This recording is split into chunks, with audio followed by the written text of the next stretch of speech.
જય ચેહરમાં, જય સદીમાં, જય ગુગા મહારાજ. ચેહરધામ ભરૂચ ચેનલમાં આપનું સ્વાગત છે. તુજ બાગતાના પુષ્પો પાણી પાય તોય કરમાઈ જતા, અને વનવગડાના પુષ્પો વિના સંભાળ કેમ ખીલતા. કારણ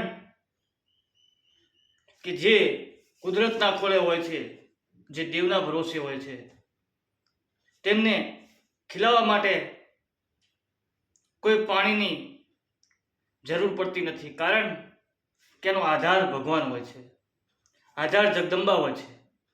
એટલે આજનો આપણો વિષય પર કંઈક આવો છે કે વિષયની અંદર જોતા કદાચ તમે પોસ્ટર વાંચ્યું છે એટલે તમને એમ લાગ્યું છે કે બંધન, માતા અને કુળદેવીનું બંધન. ઘણા બધા મિત્રોની કોમેન્ટ હતી કે બંધનમાંથી મુક્ત થવા માટે શું કરવું જોઈએ, આ દેવનું બંધન શું હોય છે, એને કઈ રીતે છૂટું કરી શકાય.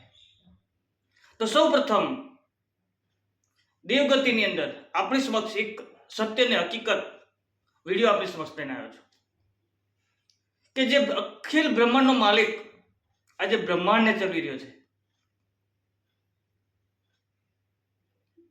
અને જે દેવી અખિલ બ્રહ્માંડના માલિકના બંધનમાં ના રહેતી હોય, જે શક્તિ, અને એ બ્રહ્માંડની અંદર અસંખ્ય જીવો, અસંખ્ય પદાર્થો, તારા, ઉપગ્રહો, ઉલ્કાશિલા, ગેલેક્સીઓ અને ચંદ્રો,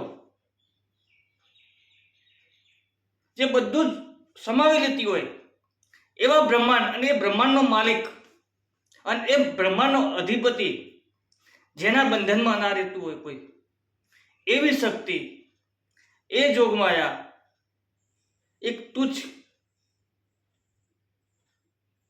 રજ અને માટીના કણ સમાન એ માણસના બંધનમાં એ જગદંબા કઈ રીતે રહી શકે.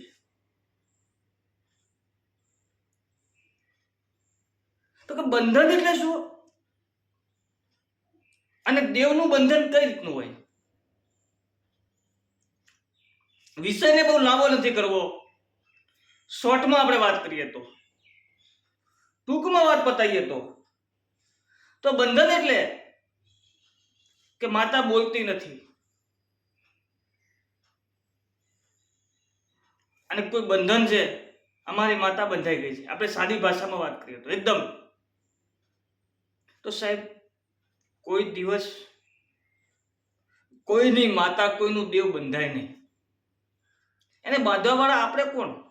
ઘણા બધા યુટ્યુબરો ઘણી બધી માતાનું બંધન છૂટવા માટેના ગ્રહો, મંત્રો, માતાને બાંધવા માટેના મંત્રો. સાહેબ, આપણી કોઈ ઓકાત નથી, આપણી કોઈ તાકાત નથી કે જગદંબાને આપણે બાંધી શકીએ. જે અખિલ બ્રહ્માંડનો માલિક, જે બ્રહ્માંડ ચલાવી રહ્યો છે, એના બંધનમાં શક્તિ નથી રહેતી, તો આપણી તો શું ઓકાત. પણ દેવનું બંધન કેવું હોય, એ વિષય પર આપણે ચર્ચા કરતા હોય ત્યારે કે કોઈ ભૂમિ પર કોઈ દેવ છે, માનો કે ભૂમિના મહારાજ છે, અને એ ભૂમિએ જાગૃત થયા અને બોલતા નથી, અથવા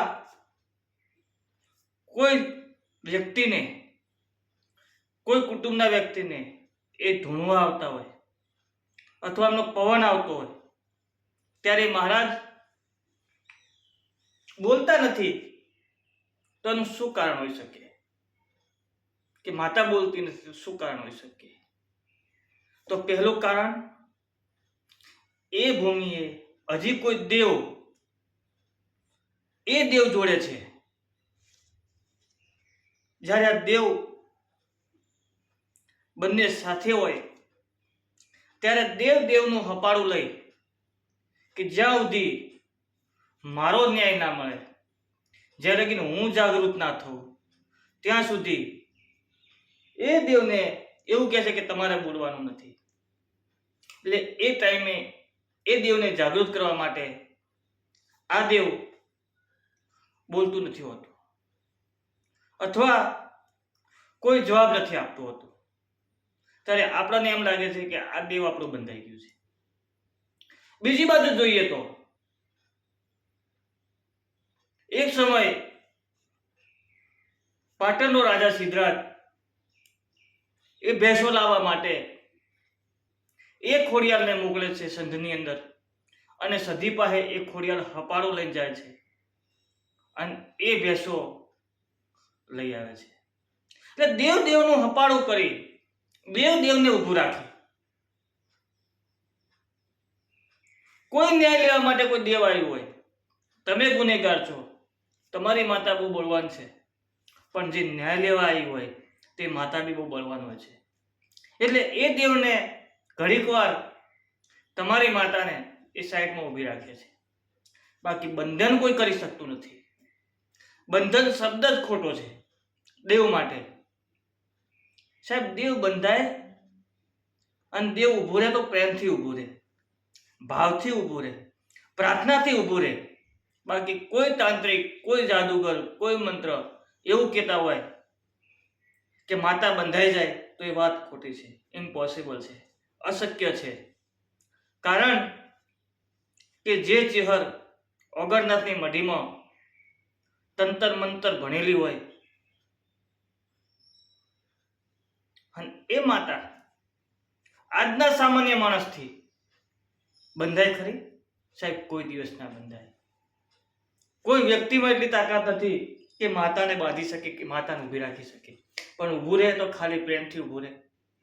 બીજી બાજુ જોઈએ તો કોઈ કારણોસર કોઈ વ્યક્તિ તમારા ધંધાને, તમારા રોજગારને બાંધી શકે, અથવા ઘણા બધા ટૂચકા હોય છે કે જે ઘરની અંદર ક્લેશ કંકાસ ચાલતો હોય છે. એવા ટૂચકાને લીધે કંઈક આપણે મુસીબતોનો સામનો કરતા હોય છે, ત્યારે આપણને એવું લાગે છે કે આપણું દેવ બંધાઈ ગયું છે. બીજી બાજુ જોઈએ તો આપણી પેઢીની પુનાઈ ઘટી ગઈ હોય અને એના કારણે વારંવાર આપણને ફટકા આવતા હોય છે, અથવા આપણા કર્મમાં જે કર્મની ગતિ છે, કર્મની અંદર જે વસ્તુ લખાઈ ગઈ છે, જેના લીધે આપણને કંઈક ને કંઈક નાના મોટા ફટકા આવતા હોય છે. એમાં આપણું દેવ આપણને સહાય કરતું જ હોય છે, આપણને બચાવતું જ હોય છે કે આપણે શું ઓકાત છે. સાહેબ, કોઈ દિવસ નીચે નજર નાખીને જુઓ કે દેવે તમને કેટલું આપ્યું છે.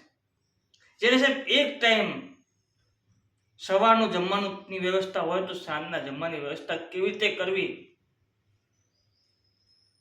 એ સાહેબ વિચારમાં ફરતો હોય કે એક દિવસ તો જમવાની વ્યવસ્થા થઈ ગઈ, બીજા દિવસે કઈ રીતે કરીશું.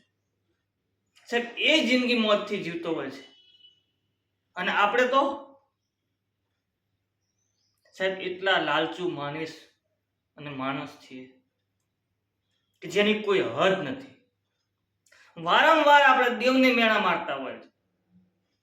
આ ના કરી નાખ્યું, પેલું ના કરી નાખ્યું, પેલું થઈ ગયું. સાહેબ, તમે 12 મહિનામાં એક દીવો આપો છો, તમે 12 મહિનામાં એક પટલી ભરો છો, એક કદાચ તમે રોજ દીવો આપતા હશો, એના લીધે તમે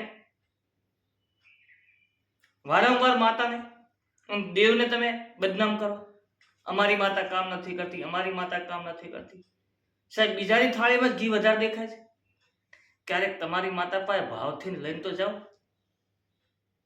કે માતે જે આપ્યું તે હોનાનું, જે આપ્યું તે જબરું આપ્યું છે. કોઈ દિવસ એવું તો કહો ને, કોઈ એના વખાણ તો કરો. આ તો જે કઈ સારું થાય એ કુદરતની મહેરબાની અને તમારા કર્મ, અને જે કઈ ખોટું થાય એ દેવ કરી રહ્યું છે. એટલે સાહેબ, હજી એ કહું છું, હમણાં એક ભાઈની કોમેન્ટ હતી કે અમારે ચિહર માતા બંધાઈ ગયા, છૂટું કરવું, શું કરવું પડે. એ સાહેબ, મન તો ઘડીક વાર તો નવાઈ લાગી કે આ જગદંબા, આ જોગમાયા, આ માયા મહામાયા કોઈના બાપનું ના સાંભળે, તંત્ર મંત્ર જાદુગર દુનિયાની તાકાત આવે ના સાંભળે, અને આ બંધાઈ જાય. હા સાહેબ, રિહાઈ ગઈ છે, નો ડાઉટ. તમારી કંઈક ભૂલ હશે, કંઈક કારણોસર એ અવળી થઈને બેઠી હશે. બાકી કોઈ બાંધી શકે અને કોઈ એને ઊભી રાખી શકે એ વાતમાં કોઈ માલ નથી. એટલે આજનો વિડીયો કદાચ તમને શોર્ટમાં વિડીયો બહુ લાંબો ના કરતા તમને ખ્યાલ આવી ગયો હશે કે દેવ બંધાય કે ના બંધાય, માતા કેમ કામ નહીં કરતી, કે સાહેબ કોઈનું દેવ તમારી ઘર ન્યાય લેવા આવ્યો હોય, એનો ન્યાય પડ્યો હોય તો ઘડીક વાર તમારી માતા સાઈડમાં ઊભી રહી શકે છે, અથવા તમારું કોઈ એવું કર્મ હોય જેના લીધે એને ના ગમતું હોય એના લીધે સાઈડમાં થઈ ગયું છે. સાહેબ દેવને રાજી રાખવું હોય